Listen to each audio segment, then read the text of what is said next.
Given by Sheikh HAMZA about 3 years ago at the Turnpike Lane Mosque called, oddly enough, Dajjal and the New World Order, as it is, which I also have the honour and pleasure of presenting. Inshallah, tonight Sheikh HAMZA will add many more exciting and or disturbing observations of the events unfolding around us. The Shaykh will also relate more hadith about the Dajjalic period and hadith that describe the last days and what we as Muslims should be doing to prepare.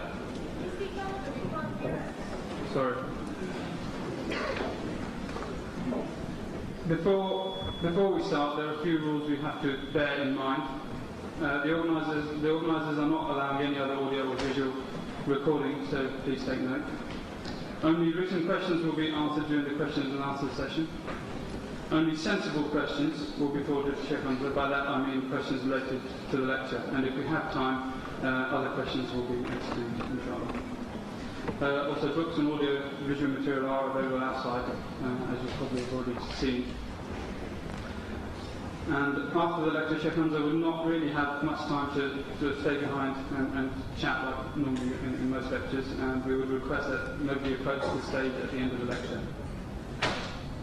Before I hand you over to Sheikh HAMZA, I would like to mention that tomorrow, inshallah, Sidi Muhammad Sharif will be giving a lecture here in this building tomorrow, Saturday the 6th of June at 1:30 p.m. on the subject of Arabic manuscripts in America and Africa, and the subtitle of which is Who Found America, Columbus or Someone Else? I would urge everybody to attend this lecture tomorrow, as it will prove to be enlightening and very interesting. Tickets are also available outside, I believe, and the price of them is again £5. I will now hand over to Sheikh HAMZA.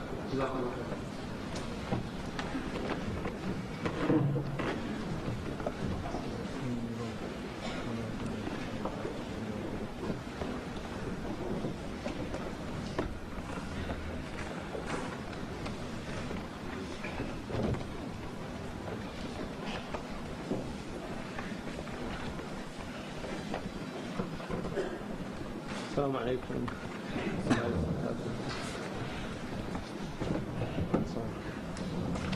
الحمد لله والصلاة والسلام على رسول الله على سيدنا وحبيبنا محمد بن عبد الله وعلى آله وصحابته ومن والاه. اللهم لا علم إلا ما علمتنا إنك أنت السميع العليم. اللهم لا علم إلا ما علمتنا إنك أنت السميع العليم.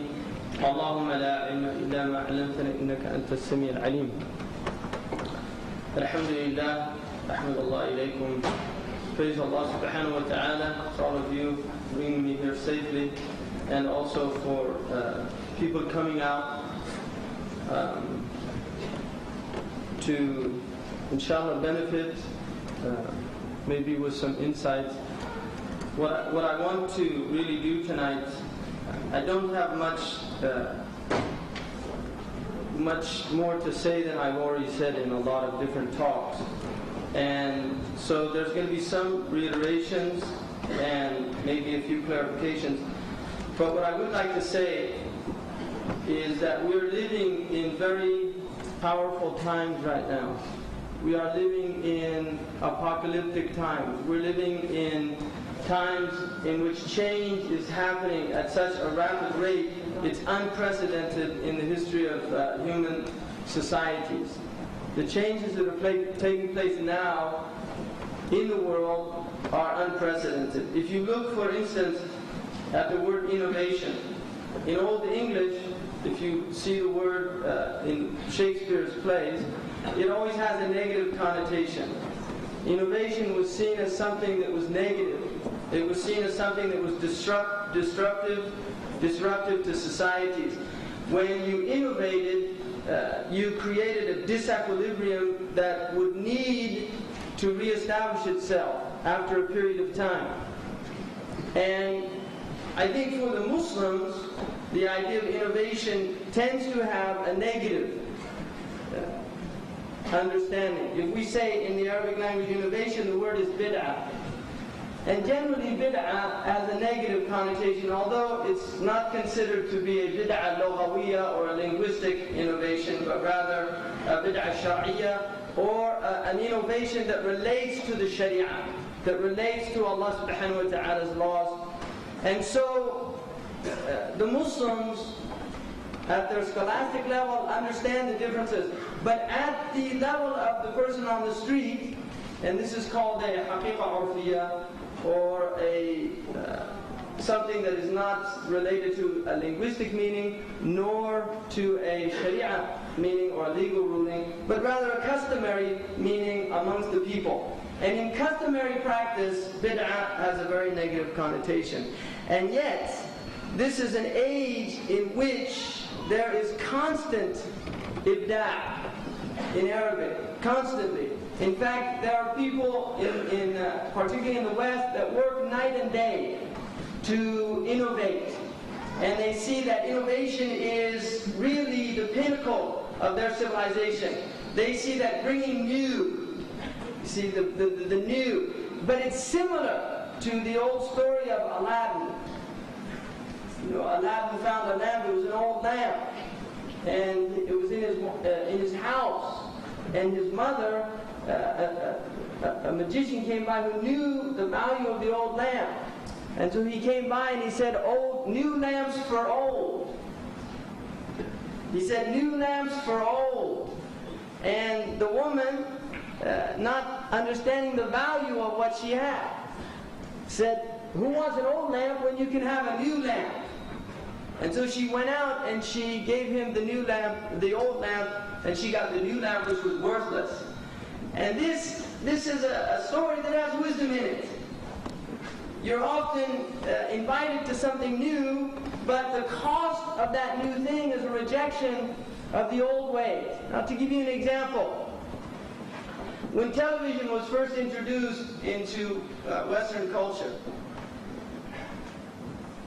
people really didn't want to watch it. First of all, the screen was incredibly small. It was very grainy, black and white, and there was nothing on. And in fact, if you look at the predictions in the 1940s about television, they say this thing's not going to go anywhere. Now we have a society in which the new way of entertaining oneself has replaced the old way. The old way was that human beings actually sat together and talked and discussed things. And the new way is that they watch cathode rays flickering out in darkened rooms all over the globe. In fact, this city has millions of people doing just that while you're here listening to somebody actually speak, a human being, not on they'll put it on screen soon enough, right? But the point is that there'll be people watching these, and this is not simply in England, this is all over the world. This is a global phenomenon.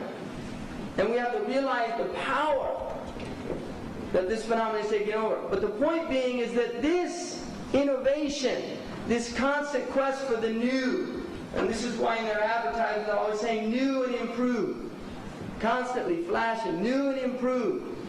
And this is the idea that modern man has, that the old has no value in it. New lamps for old. We'll replace your old lamps with new lamps. Now, unfortunately, the Muslims have traded their old lamp as well. And the old lamp worked.